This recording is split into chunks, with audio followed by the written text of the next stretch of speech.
Nous reprenons la séance à Stockholm, au Waterfront Hotel Congress Center, et nous allons vous présenter maintenant l'avant-dernier panel de l'après-midi. Je laisse Astrid présenter son invité.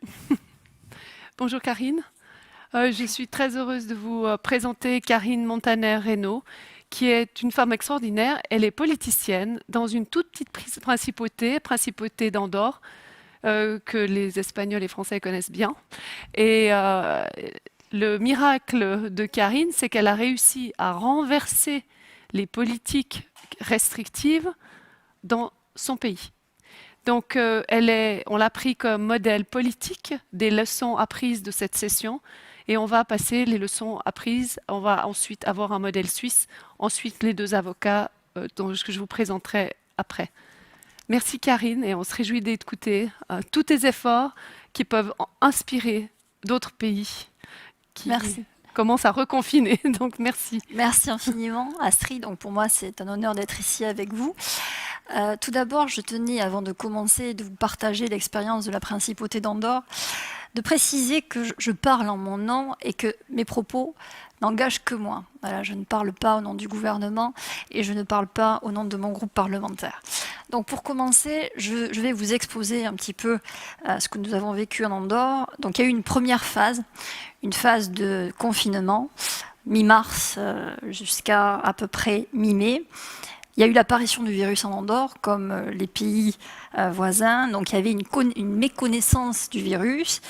On n'était pas prêts, hein, il faut bien le dire. En principauté d'Andorre, nous sommes un pays de 78 000 habitants, avec donc une population de touristes très très importante, puisque nous avons 8 millions de touristes l'année.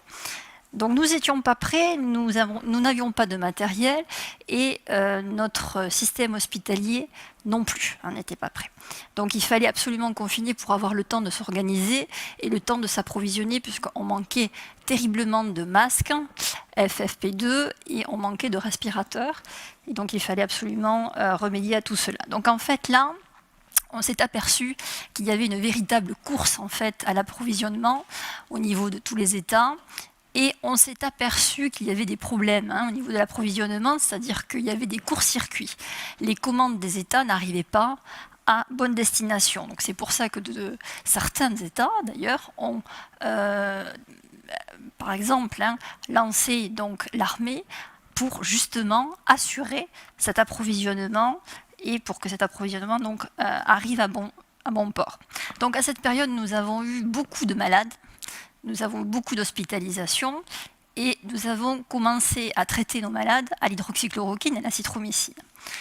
Il faut dire qu'à cette période, le ministre a été malade, le ministre de la Santé a été malade, moi aussi. J'ai passé 3 semaines vraiment très touchée. Et grâce, et le ministre aussi pourrait en témoigner, grâce à l'hydroxychloroquine et à l'azithromycine, nous avons eu une bonne récupération. Donc, nous avons testé nos malades dans une première phase et nous avons donné ce traitement. Donc j'ai félicité à plusieurs reprises le ministre pour avoir eu le courage justement d'encourager ce traitement sur l'hydroxychloroquine et l'azithromycine en sachant que c'était une période justement où beaucoup d'études donc, mettaient en lumière l'usage de l'hydroxychloroquine et surtout donc, les effets nocifs de l'hydroxychloroquine. Donc là, j'ai appuyé le ministre pour qu'il continue à donner l'hydroxychloroquine et l'azithromycine en sachant que ça marchait. Nous avons fait en principauté d'Andorre une étude qui démontre donc les bons résultats de l'hydroxychloroquine et de l'azithromycine. Donc je vous rappelle qu'il y a eu quand même le scandale du Lancet Gate, donc fin mai. Il y a une publication qui n'était absolument pas fondée. Donc le Lancet a retiré donc début juin cette publication qui discréditait complètement l'hydroxychloroquine. Donc on voit bien qu'il y a quand même un souci de manipulation par rapport donc aux revues scientifiques internationales. Donc ça vraiment c'est un vrai souci. On assiste à un dérapage de la science et il faut, nous politiciens, vraiment en prendre conscience et contraster l'information. Donc ça, c'est très très important. la phase 2, donc la phase du déconfinement. Donc on a fait des tests massifs sur notre population. On a justement organisé l'hôpital. Le ministre a pris conscience qu'il fallait vraiment renforcer notre système de santé. Il fallait donc embaucher beaucoup plus de soignants pour justement prendre soin de nos malades. Et en automne, on s'aperçoit, après le déconfinement, qu'il y a justement un rebond du virus. Et là, la presse donc, a commencé, si je puis me permettre, à publier des articles, un peu d'articles sondages pour prendre la température de l'opinion publique. Donc, je vais vous donner des exemples. Confinement total. Donc, le gouvernement pense à un reconfinement total, alors que pas du tout. Mais la presse andorrane, quand on voit vraiment les propriétaires de la presse andorrane, ben forcément, c'est des gens de pouvoir, des gens qui sont aussi dans la sphère du pouvoir actuel ou qui ont été dans la sphère donc, du pouvoir dans le passé. Donc, c'est vrai que quand on voit ce genre d'article, un peu sondage, ben, on prend peur. Et moi, j'étais vraiment très, très opposée en fait, au confinement total parce qu'il ne fallait absolument pas exposer la population à l'appauvrissement. L'appauvrissement est terrible et ce sont des effets donc, directs du confinement. Donc les États, bien évidemment, quand il y a un confinement, il faut donc épauler les citoyens et pour ça, pour épauler les entreprises, les citoyens et pour pas que notre tissu économique et social chute, eh bien, il faut mettre les moyens et trouver des lignes de financement. Et pour un petit État comme la Principauté d'Andorre de 78 000 habitants, autant vous dire qu'il est très difficile de trouver des lignes de financement. Mon gouvernement a fait tout son possible pour trouver des lignes de financement, mais il fallait absolument trouver un équilibre. Pour les vaccins, pareil, c'est-à-dire que la presse a publié des articles pour justement dire qu'il était impératif de se vacciner et que peut-être il fallait envisager donc une vaccination avec une récompense. C'est-à-dire que ceux qui allaient se vacciner auraient peut-être le droit de se promener sans masque et d'accueillir chez eux donc les personnes de leur choix. Et par contre, les gens qui ne se vaccineraient pas, mais tout le contraire. C'est-à-dire qu'il faudrait donc qu'ils aient le masque dans la rue et ils ne pourraient pas inviter qui voudraient. Donc ça, c'était un vrai problème. Donc c'était pareil, un article sondage. Et là, par contre, pareil, je suis montée au créneau et je me suis positionnée au niveau des réseaux sociaux. Bien évidemment, mes citoyens m'ont suivi. Je me suis exprimée. Et j'ai vraiment revendiqué la non-obligation de se vacciner, étant donné les scandales, bien évidemment, sanitaires que nous connaissons, le Remdesivir, par exemple, le Lancet Gate, donc, que j'ai énoncé antérieurement. Le Remdesivir, pareil, nous, en tant que petit État, nous avons acheté pour 200 000 € le Remdesivir pour traiter certains patients. Moi, j'étais très inquiète, puisque, pareil que les intervenants précédents, donc j'ai regardé, bien évidemment, des scientifiques de renom, des scientifiques qui sont sur le terrain et qui constatent certaines choses. C'est-à-dire que Dr Raoult, par exemple, pour ne citer que lui, à l'UHU de Marseille, avait constaté que le Remdesivir, ne marchait pas ou très peu sur les patients atteints du Covid, que le traitement était très très très onéreux, puisqu'on parle de 2 000 € pour traiter un patient. Et 3, thème très préoccupant pour moi, c'est qu'il y a des effets extrêmement graves, des effets secondaires graves sur les patients, notamment au niveau des reins. Donc je me suis exprimée en comparution publique et monsieur le ministre donc, m'a rassurée, il m'a dit que le traitement serait employé sur des patients vraiment dans un état très très grave pour gagner 1 jour d'hospitalisation et qu'au moindre effet secondaire, il arrêterait tout traitement. Donc après ma question et justement quand je me suis exprimée sur le Remdesivir, quelques jours après, donc, il y a des députés européens qui se sont exprimés en disant que le Remdesivir ne fonctionnait pas. L'OMS donc, a annoncé que ce médicament n'était pas probant au niveau du Covid et qui était très toxique. Donc là, il faut vraiment, au niveau parlementaire, donc, que ça nous interpelle. Et les États aussi. Il faut vraiment faire attention à la manipulation, en fait, du Big Pharma, hein, pour parler clairement. Moi, j'invite vraiment tous les députés, tous ceux qui ont vraiment un rôle, une responsabilité auprès de leurs citoyens, de contraster l'information. Et je les invite aussi à lire donc, quelque chose qui me semble très très important, qui est le rapport de 2011, un rapport du Sénat français qui parle justement de la grippe aviaire. Au niveau de la grippe aviaire, donc, dans ce rapport, les sénateurs ont mis en lumière une possible manipulation du Big Pharma. Et là, vraiment, il faut que ça nous serve de base pour, si jamais il y a de futures pandémies, pour ces futures pandémies et pour cette pandémie. Je pense qu'on a beaucoup de leçons à tirer de ce rapport et j'invite mes collègues à écouter les gens de terrain, à écouter les gens qui traitent les malades et à laisser justement cette liberté aux médecins de prescrire. Alors, il faut bien dire qu'en principauté d'Andorre, étant donné que l'hydroxychloroquine est en vente libre, on peut s'en procurer en pharmacie, et que, vu notre étude, nous avons d'excellents résultats, c'est vrai que nous voulions partager ça au plus grand nombre à la communauté scientifique, bien évidemment. Donc, je travaille conjointement avec le ministre.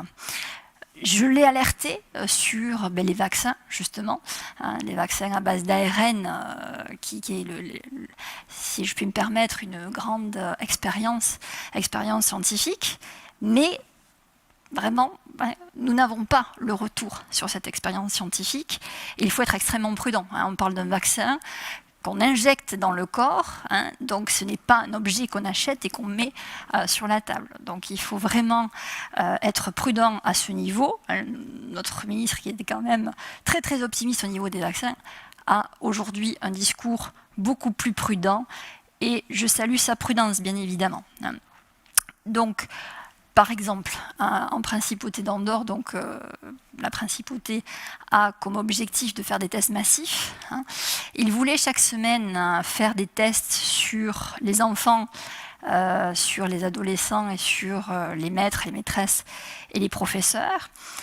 Des tests antigènes, donc, qui se pratiquaient pareil que le PCR, c'est-à-dire d'enfoncer le test à 7 cm de l'entrée du nez, avec tous les risques, bien évidemment, que ça comporte. Puisque j'ai écouté Alexandra Rion-Code lors d'une interview où elle expliquait justement la fragilité de la membrane et que si le test était mal fait, il pouvait y avoir une perte de liquide céphalorachidien. Donc ça, c'est très très grave. Et il faut vraiment faire attention à ce qu'on fait, le remède peut être pire que la maladie, si je puis me permettre. Donc j'ai alerté le ministre en disant on teste des personnes saines avec le risque qu'il y a au niveau de ce test antigène. Monsieur le ministre, si j'étais vous, je resterais prudente. Voilà. Donc, monsieur le ministre m'avait dit à ce moment-là de la comparution publique qu'il n'y avait aucun souci, que ça ne représentait aucun danger. Je lui ai rappelé quand même qu'aux États-Unis, il y avait une dame qui était malheureusement décédée à cause d'un test PCR. Donc, c'est pareil que le test antigène que voulait faire monsieur le ministre.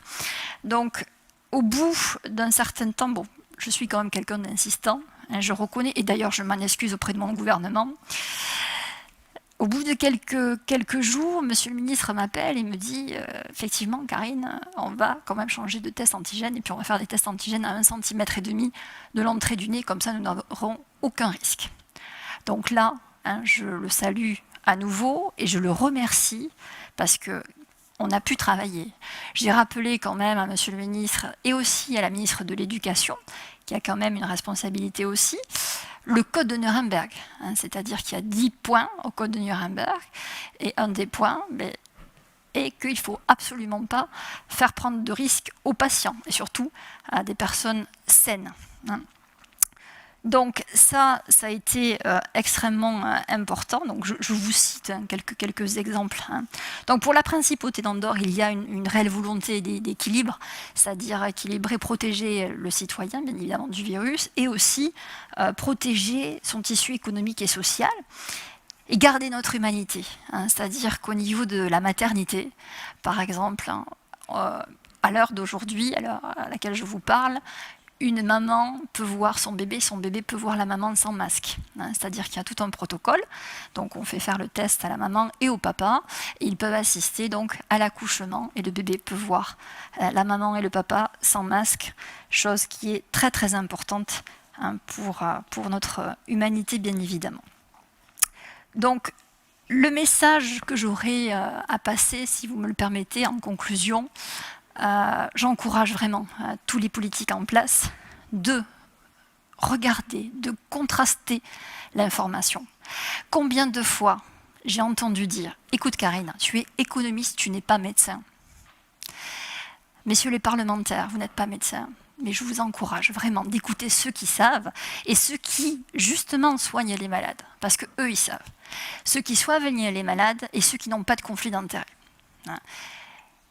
Et surtout, relisez ou lisez le rapport du Sénat français de 2011. Il est chargé d'enseignement. Et le message que j'aurais aussi à dire, c'est de ne pas perdre de vue vraiment nos citoyens. Il faut être très vigilant, être à leur service. Et le message que j'aurais à dire aussi, c'est que le message unique est très très dangereux. Il peut porter des dérives extrêmement graves. Il faut, là aussi, réfléchir sur comment former nos jeunes. Je pense qu'il faut vraiment développer l'esprit critique de nos jeunes. Et surtout aussi, le courage. Le courage, ce n'est pas l'absence de peur, bien évidemment, mais c'est le fait de surmonter sa peur. Donc ça, c'est très très important aussi. Et j'aurai un autre message aussi à faire au niveau des médias. C'est-à-dire, vous êtes le 4e pouvoir. Il peut y avoir de graves manipulations au niveau donc, des articles. Il faut faire très attention à ce qu'on communique. Par exemple, en Principauté d'Andorre, le ministre, par souci de transparence, communiquait le nombre de morts avec Covid, et non pas causés par le Covid, ce qui a gonflé les chiffres. Et maintenant, Monsieur le ministre a communiqué qu'il ferait une étude plus fine pour savoir quels sont les morts qui réellement sont morts à cause du Covid. Donc, la presse à communiquer les chiffres comme si les personnes étaient mortes du Covid. Donc rappelez-vous bien aussi, chers auditeurs qui nous écoutez, la manipulation des médias. Je vous invite à lire La fabrique du consentement, Propaganda, d'Edouard Bernays, qui a été mise en place la stratégie donc de la manipulation des masses dans nos démocraties. C'est très très très très très enrichissant de lire ce livre, où vous pouvez aussi regarder un documentaire et vous verrez à quel point l'oligarchie peut manipuler des foules. Donc il ne faut pas être dupe, il faut se renseigner, contraster l'information et prendre les décisions nécessaires. Et ne pas oublier l'essentiel et vraiment appliquer des mesures de bon sens. Comme le disait si bien Socrate, le bon sens est la chose du monde la mieux partagée. Donc je vous invite, j'invite les gouvernements à faire ça. Et aussi, j'aimerais finir par une citation de Périclès. Il n'y a pas de bonheur sans liberté, ni de liberté sans courage. Voilà. Donc ça serait ma conclusion. Et je ne sais pas si vous avez des questions. J'espère que je n'ai pas été trop longue parce que j'ai tendance à beaucoup parler. Merci beaucoup, Madame la députée, de nous rappeler que la fonction politique peut être noble et avec un discours politique au service du citoyen et du pays, et avec une réflexion permanente. C'est un magnifique message que vous nous donnez aujourd'hui. Merci. Merci à vous. Merci à vous. Merci. Merci. Je m'en vais. Merci. Alors une question, très bien. Oui, absolument. Vous voulez venir?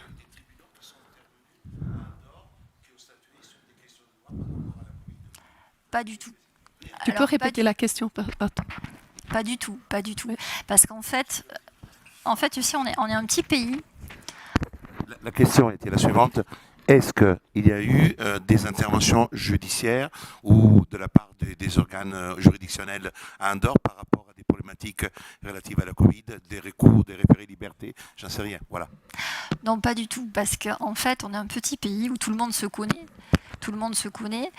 Et effectivement, les politiques en place, tu vois, il n'y a pas eu de deuxième confinement. On peut fêter Noël en famille, donc normalement on peut avoir 10 personnes donc chez soi, mais c'est une recommandation.